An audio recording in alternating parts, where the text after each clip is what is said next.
Monsieur Sade, vous dites ici que votre corps est un partenaire par un punching ball. Ouais. Écoutez-le avant qu'il ne crie. Vous ne pensez pas que les personnes ont déjà la responsabilité de prendre soin d'eux? Est-ce que vous pensez que Permis 100 vient apporter? Quel est le plus que Permis 100 vient apporter quand eux-mêmes savent déjà qu'ils doivent prendre soin d'eux? Non, quand vous dites qu'ils savent, soyez plus précis parce que je ne comprends pas ce que vous mettez dans « ils savent ».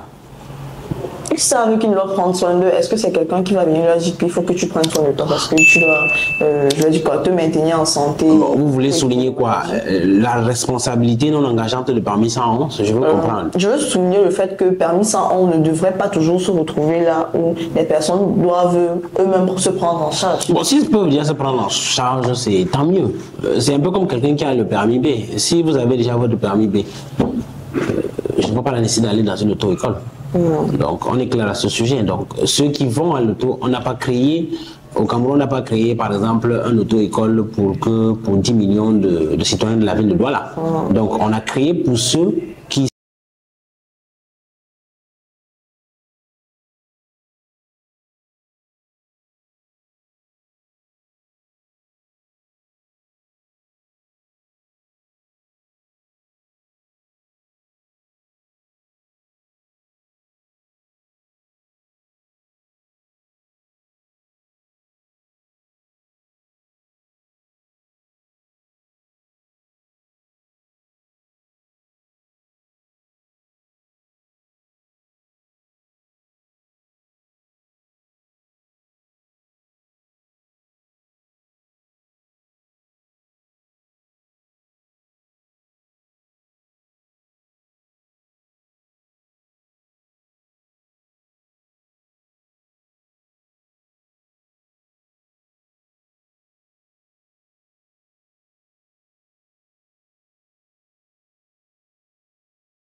au fur et à mesure que la batterie se décharge, de plus en plus, l'appareil devient moins fonctionnel. Vous savez bien que quand ça commence à signaler le rouge, ça devient vraiment, voilà. Il réduit lui-même ses capacités. Et c'est comme ça que plus il va se décharger, plus, voilà. Jusqu'à ce qu'il va arriver à 1%, vous savez que généralement 1% c'est le signe d'alerte pour dire qu'il va s'éteindre. S'éteindre, ça veut dire qu'il ne sera plus fonctionnel. C'est la même chose avec le corps. Alors. Absolument, c'est la même chose avec le corps. Donc les autres, on s'amuse, c'est quand le corps commence à crier. C'est pour ça qu'on dit qu'il faut éviter d'attendre que le corps crie. Parce qu'il vous envoie les signaux que vous devez être en même d'interpréter et de comprendre pour agir. Un peu comme la batterie, à 10% vous signale déjà que je suis déjà entré dans la zone rouge. Quand il arrive à 5%, il vous dit là maintenant, je suis dans la zone extrêmement rouge. Et c'est quand vous n'écoutez pas que quand il va arriver à 1%, il va forcément se décharger. Mais quand le corps, maintenant, comment savoir comment écouter ces signaux? C'est-à-dire que le corps lui-même a la capacité d'émettre des signaux, mais comment savoir que le signal que le corps est en train d'émettre actuellement va me permettre de déterminer que je pourrais être malade ou bien... Justement, c'est une compétence. C'est une compétence. Selon vous, comment on la développe? Non, je ne sais pas qu'on la développe, c'est une compétence. On l'acquiert à travers l'étude, à travers la connaissance. C'est pas comme si vous me demandiez que voilà, je fais comment pour écouter les signaux de mon véhicule. Vous partez dans une auto-école. Selon vous, dites que c'est ça qui fait en sorte que voilà, les personnes justement, il faut... et ils n'arrivent pas à mieux cerner ce qui arrive avant d'arriver au stade critique. Justement, ils sont victimes d'ignorance. L'ignorance de ce qu'ils ne savent pas. Écoutez les signaux que le corps envoie. Je vais prendre un signal simple. Quand vous êtes malade, vous n'avez plus d'appétit. Le manque d'appétit est un signal que parfois beaucoup ne savent pas interpréter. En réalité, le manque d'appétit, c'est un signal que le corps vous envoie pour vous dire que je ne veux plus consommer un aliment.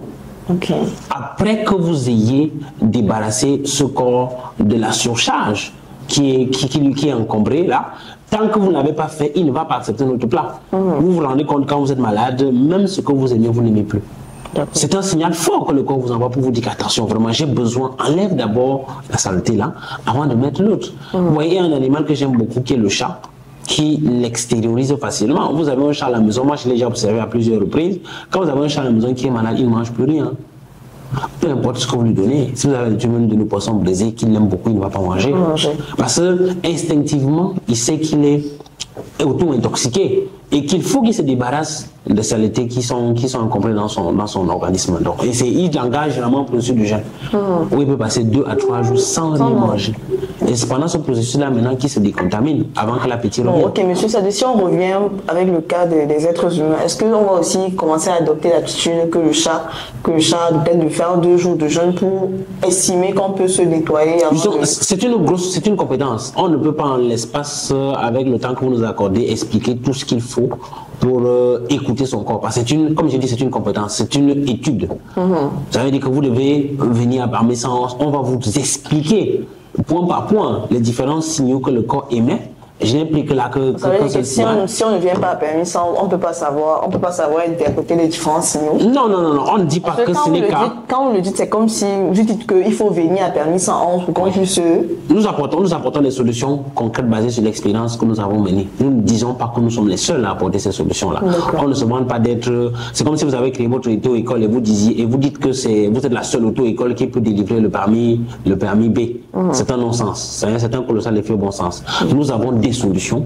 Et pour ceux qui sont intéressés, nous les prions de venir acquérir la connaissance qui leur permet d'écouter les différents signaux de leur corps pour éviter de se retrouver dans la zone rouge. Un peu comme là, c'est le cas de l'AVC. Parce que voilà, nous organisons des campagnes de prévention contre l'AVC. Parce qu'en réalité, l'AVC c'est un accident. Et un accident arrive parce qu'on n'a pas pris un ensemble de mesures en amont.